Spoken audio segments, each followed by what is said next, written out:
What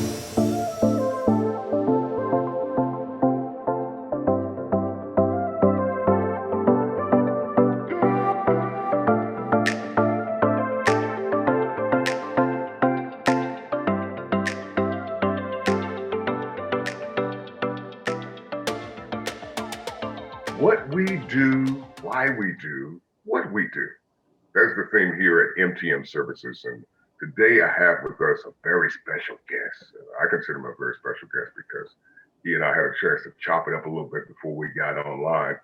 And right now I have with me David Swann, Senior Integrated Healthcare Consultant and Senior National Consultant. It is really a joy to have you with me on today. Thank you very much. It's great to be with you. So let's not even delay what it is we want to talk about today. Who are you and what's your mission? Yeah, well, I've been doing integrated healthcare for a long time, so I like to call it the integrated mission. So it seems like everything that I'm about and everything that I do in my work or personal life seems to have as results better care. And it's been a part of my life for a long time. So as a consultant, and for those who have been my clients who might be watching this, the hundreds and hundreds of organizations, or those who would be a client in the future, you will find that what I spend my time doing is trying to help you deliver better care. That's kind of a personal mission and an organizational mission for MTM that I have adopted. And what is one of the major problems, David, that your clients face and come to you for solutions? Yeah, well, oftentimes they are challenges with sustainability for either the short or the long run. And oftentimes it's about planning or creating strategies for success so that you can deliver better care. And then a third item would be that they are struggling to make sure that they deliver better care. And I guess one of the examples would be that in the recent last year and a few months, of course, we have all been struck with the pandemic hitting our country and the world, and it's affected healthcare delivery systems overall.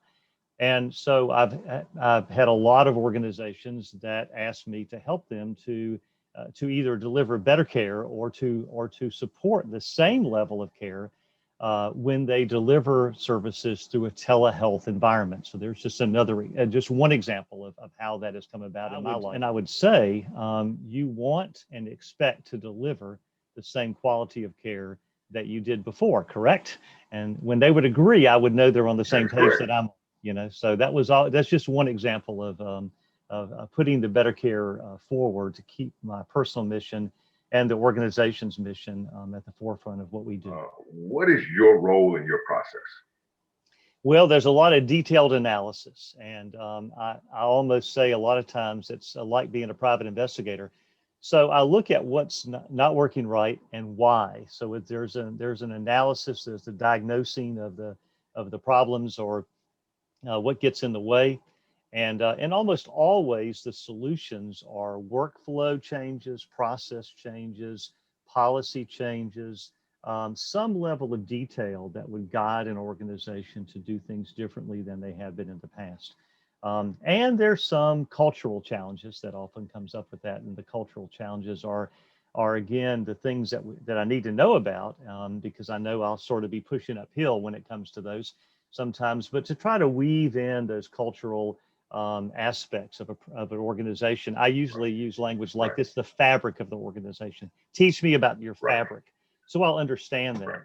The fabric is going to be that woven material that it's going to be a little bit harder to change, but it's still possible to make those changes when better care is the goal. Yeah, absolutely. What is the impact or outcome of your work with clients, and what change do they see, and how does it impact the people that they serve? Yeah, well, I'm pleased, to say that that we usually get what we're looking for, and that's something about better care. So you see that in improved function in the recipients of care, and we see it in the reduction of symptoms. So it's a twofold process, measuring functional improvements and also looking at symptom reduction. There's another one that I don't ever want to lead with, but I'll say most organizations with several of the pieces that I do a lot of have financial positive changes in their organization as well. So again, and I kind of go back to a long time ago when I was a young chief executive officer and looking for the model of how I would make these big decisions that people would bring me. Nearly, it seems like every hour of every day there was something, and I tried to educate the people that were all around me in my life that when you bring me a problem, and you bring me a solution, that I'm going to ask two questions. Does it make good clinical sense, like about a clinical outcome? And then number two, does it make good financial sense? And the financial sense is a value added. Is it valuable? So that what we have to input into it to make the change, is that going to produce the kind of result that someone would say, this was value added? So it was early on in the days of healthcare and thinking about value added. This was way back in the late 1980s now. But we were already talking about, where the value is in our healthcare environment. So good clinical sense, good business sense. So when you put those two together, and that's what I try to approach in these consultation opportunities, is I want to produce, and I seek to produce that for organizations, the better clinical care and also something financial that creates something about sustainability. And I'll go back to that I mentioned earlier on. A lot of times organizations ask that first question. We don't see whatever we're doing as being sustainable in the longer term, or sometimes even in the shorter term, and we need to make some changes. And would you look at this and tell us, what you think we need to do differently? So it's like strategic planning, which I do quite a bit of, but also implementation of strategies that would be more sustainable in the long run and produce better care. Yeah. And the last question, and it's kind of obvious. I don't actually really feel comfortable asking this last question, but I have to ask you, why do you do the work? And it's evident why you do the work, the passion that you feel for what you do. Yeah, well, and it's been, I was thinking earlier that I have already finished my 38th year of professional work life, and I've already retired once, and so I keep doing what I'm doing, even though, some other people would have retired long before this, because it fits my personal mission, and I get out of this those positive things by seeing better care get delivered and organizations to be long-term sustainable.